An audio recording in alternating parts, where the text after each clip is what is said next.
माननीय सदस्य श्रीमती प्रतिमा मंडल जी। Madam, on behalf of All India Trinamool Congress, I rise to speak on the readjustment of representation of scheduled tribes in assembly constituencies of the state of Goa Bill 2024. Madam, Hindi में कहावत है, देर आए पर दुरुस्त आए, लेकिन इस बिल पढ़ने के बाद फिर से और एक बार ये स्पष्ट हो गया है कि ये सरकार बोलने में तो माहिर है, लेकिन तफसीली जाति और जनजाति के लिए ये कुछ करेगा नहीं। पिछले 10 साल जैसे झूठे वादा का सौदा किया, आने वाले दिन भी वही झूठे वादा करना कुछ नहीं। Because the bill relies on census data from 2001 to ascertain the scheduled tribe population, which is outdated and does not reflect the current demographics. The inclusion of the Kundi, Gauda and Velip communities in the scheduled tribe list in 2003 and the substantial increase in the scheduled tribe population as per the 2011 census should have prompted an earlier intervention. The reliance on old data may lead to flawed representation adjustment, undermining the very objective of fair representation.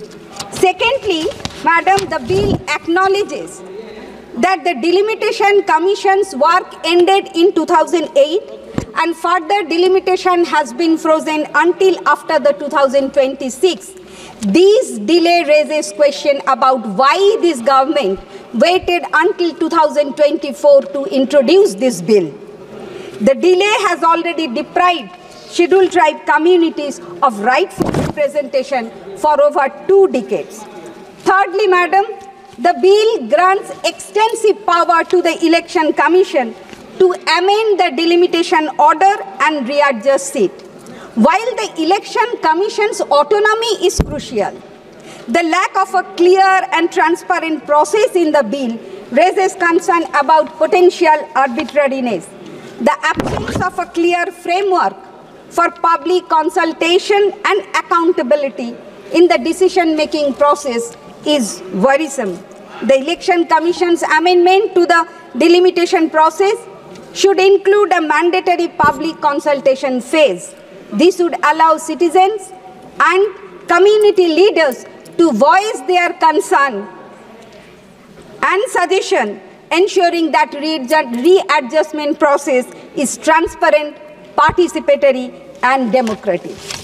Fourthly, Madam, the central government is empowered to issue orders to remove any difficulties in implementing the Act.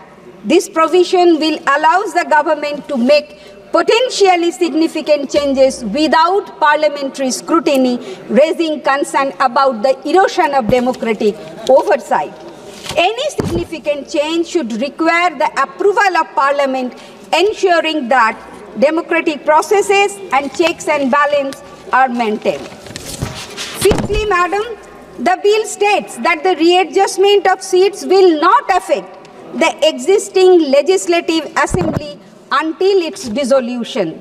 This means that even if the bill is enacted, scheduled tribe communities will have to wait until the next election cycle to benefit from the adjustment.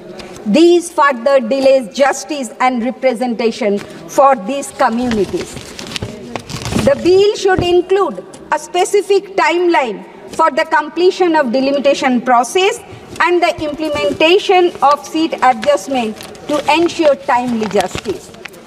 Our Honorable Chief Minister Mamata Bandyopadhyay every month provide 1,000 rupees to the SC/ST communities under the scheme of Taposhili Bondhu and Joy Johar scheme.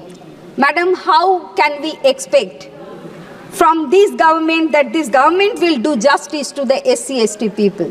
Because this government removed Dr. Babasaheb Ambedkar's statue, holding the Constitution in his hand, raising his finger towards the Parliament building. This is nothing but to dishonor Dr. Babasaheb Ambedkar as well as towards the entire SC/ST communities. With this, Madam, I would conclude my speech and thank you for permitting time to finish my speech. Thank you, Madam. Thank you.